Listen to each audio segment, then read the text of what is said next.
2টা আলু আর 1 কাপ আটা বা ময়দা থাকলে কিন্তু এরকম একটা পটেটো রোল সমোসা কিন্তু বানাতে পারবেন। আর এটা কিন্তু ছোট বড় খেতে অনেক বেশি পছন্দ করবে। আর বাচ্চাদের টিফিনে বা বিকেলের নাস্তায় বা মেহমান আপ্যায়নে কিন্তু এই রোল সমোসাটা আপনারা দিতে পারেন। এটা খেতে অনেক বেশি মজার আর বাচ্চারা বিশেষ করে খুব বেশি পছন্দ করবে।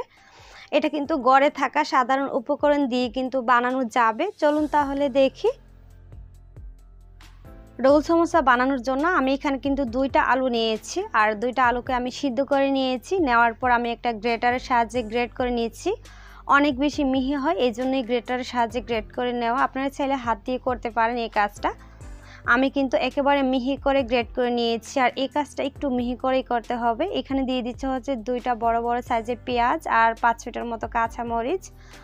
আর এখানে অনেকগুলো ধনিয়া পাতা কুচি দিয়েছি, স্বাদ মতো লবণ, হাফ চা চামচ দিয়ে দিচ্ছে হচ্ছে মরিচের গুঁড়া, হাফ চা চামচ হলুদের গুঁড়া, হাফ চা চামচ দিয়ে দিচ্ছে হচ্ছে ধনিয়ার গুঁড়া, হাফ চা চামচ জিরার গুঁড়া আর 1 টেবিল চামচ দিয়ে দিচ্ছে হচ্ছে আদা আর রসুন বাটা। তারপর আমি কিন্তু আলুটাকে খুব ভালোভাবে মেখে নিব। আর এই ভর্তাটা খুব ভালোভাবে মেখে নিয়ে করতে হয়। যত ভালো মাখানো যাবে এই স্ন্যাক্সটা বা এই আলুর নাস্তাটা অনেক বেশি মজার হয়। তারপর এখানে আমি নিয়েছি হচ্ছে ময়দা, আপনারা চাইলে কিন্তু আটাও নিতে পারেন। আমি এখানে 1.5 কাপের মতো ময়দা নিয়েছি। নেওয়ার পর এখানে স্বাদ মতো লবণ দিচ্ছি আর 3 টেবিল চামচ দিয়ে দিচ্ছি হচ্ছে সয়াবিন তেল। তেলটা কিন্তু অবশ্যই দিতে হবে। দেওয়ার পর আমি এখানে হাত দিয়ে ভালোভাবে ময়দাটাকে মেখে নিতে হবে। একেবারে যখন দেখবেন যে হাত দিয়ে মুঠ করা যায় তখন বুঝবো যে আমাদের ময়দাটা ভালোভাবে মাখানো হয়ে গিয়েছে। আমি প্রায় 3 থেকে 4 মিনিটের মতো হাত দিয়ে ভালোভাবে মেখে নিয়েছি। মেখে নেওয়ার পর তারপর আমি অল্প অল্প পানি দিয়ে, নর্মাল যে পানি আছে এরকম অল্প অল্প পানি দিয়ে দিয়ে কিন্তু আমি ডোটা করে নেব। আমরা সাধারণত রুটি পরোটার জন্য যে ডোটা বানাই ঠিক ওই রকমই হবে।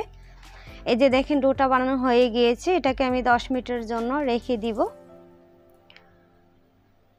ঢেকে তারপর রেখে দিব 10 মিনিটের জন্য। আমরা কিন্তু ফিরে আসবো 10 মিনিট পর। আর এই 10 মিনিটে কিন্তু ডোটা অনেকটাই সফট হয়ে গিয়েছে। এই যে দেখেন, এখন আবার ডোটাকে আমি 1 মিনিটের মতো মথে নেব। মথে নিয়ে আমি 4টা ভাগ করে নিচ্ছি। আর এটা একটু বড় বড় রুটি হয়, তাই আমার কিন্তু এখানে 4টা ভাগেই 4টা রুটি হবে। 4টা রুটিতে কিন্তু অনেকগুলা সমোসা হবে। তারপর আমি একটু আটাটাকে ভালো করে মেখে নিয়ে দেন এখন রুটি বানাবো। এই যে দেখেন একটা বেলুন দিয়ে কিন্তু বেলে নিচ্ছি। আর এখানে কিন্তু কোনো আটা বা ময়দা দেওয়া যাবে না, এরকমভাবে কিন্তু বেলে নিতে হবে। দেখেন এরকমভাবে কিন্তু এটুকু পুরুত্ব হবে রুটির। তারপর আমরা যে আলুর ভর্তাটা করে রেখেছিলাম সে ভর্তাটা এখানে দিয়ে দিচ্ছি। ভর্তাটা দেওয়ার পর এইরকমভাবে চামচ দিয়ে চারপাশে খুব ভালোভাবে কিন্তু লাগিয়ে নিতে হবে যেন উঠে না আসে বা খুলে না আসে। এই যে আমার কিন্তু লাগানো হয়ে গিয়েছে। এখন আমি এটাকে ফোল্ড করে নিচ্ছি। এইভাবে কিন্তু আস্তে আস্তে করে ফোল্ড করে নেওয়া যাবে। আর আমি কিন্তু এই পিঠার দুইটাই বা দুই রকমভাবে কীভাবে খুব সহজে কেটে নিতে পারবেন দুইটাই দেখাবো।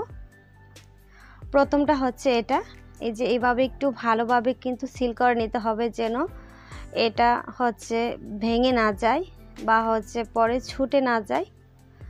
এই যে তারপর আমি কিন্তু একটা ছুরির সাহায্যে এটাকে কেটে নিচ্ছি। একটা ছুরির সাহায্যে কিন্তু এটাকে কেটে নিতে হবে। এই যে এরকমভাবে আমি ছোট ছোট করে স্লাইস করে কেটে নিচ্ছি। আর এইভাবে কাটার পর দেখেন পিঠাগুলো কতটা সুন্দর হয়েছে। এটা কিন্তু আমি একরকমভাবে কেটে নিয়েছি। আমি কিন্তু আরও একরকমভাবে দেখাচ্ছি। এই যে আরেকটা রুটি বানিয়ে নিয়েছি। রুটির মধ্যে এখন দিয়ে দিব হচ্ছে আলুর ভর্তা। আর এই ভর্তার বা এই সমোসার বাস কিন্তু দুইটাই অনেক বেশি সহজ। আমি এই জন্য দুইটাই দেখিয়ে দিচ্ছি। প্রথমটাও কিন্তু আমরা রুটিটাকে রোল করে নিয়েছিলাম। আর এটা কিন্তু আমি আগে ভাগে ভাগে ভাগ করে নিচ্ছি। দেখেন এটার মধ্যে 5টা ভাগ হয়েছে আর 5টা ভাগে কিন্তু 5টা পিঠা হবে।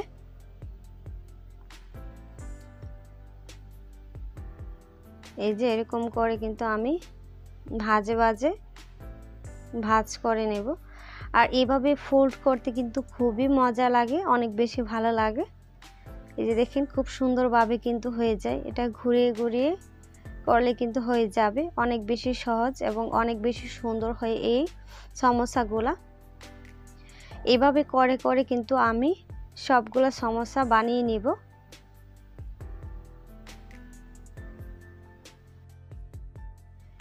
এই যে দেখেন এইরকম ভাবে আমি সবগুলো সমোসাই বানিয়ে নিয়েছি। আর আমার এই 1.5 কাপ ময়দাতে এই কয়টা কিন্তু সমোসা হয়েছে। তারপরে এইভাবে 2 হাত দিয়ে একটু একটু চাপ দিয়ে নিতে হবে। আর চাপ দিয়ে নিলে কি হয়, ভাজার সময় অনেকটাই সুবিধা হয়, এই জন্যই চাপ দিয়ে নেওয়া।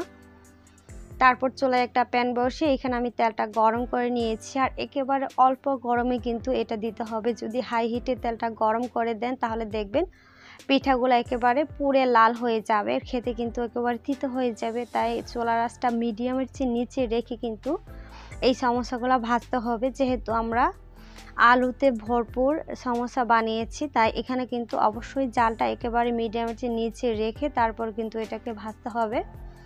আমি চুলার আঁচটা মিডিয়ামে রেখে প্রায় 8 থেকে 10 মিনিটের মতো একটা সাইড ভেজে নিয়েছিলাম। যেহেতু এখানে পুরে ভরপুর, তাই যদি আপনারা বেশি আছে এটা ভাজতে চান তাহলে দেখবেন যে ভিতরের আলুটা অল্পতেই পুড়ে যাবে, একেবারে তিতো হয়ে যাবে। এটা কিন্তু ভাজা যাবে না, ভাজার পর খেলে কিন্তু একেবারে তিতো লাগবে। তাই অল্প আছে কিন্তু এই সমোসাগুলো ভাজতে হবে। আমি এক পিঠ ভাজা হয়ে গেলে তারপর কিন্তু আমি উল্টিয়ে আরেক পিঠ ভেজে নেব। আরেক পিঠ কিন্তু প্রায় 5 থেকে 7 মিনিটের মতো ভাজলেই হয়ে যাবে। এই যে দেখেন এইভাবে কিন্তু আবার আমি উল্টিয়ে দিব সবগুলা পিঠা।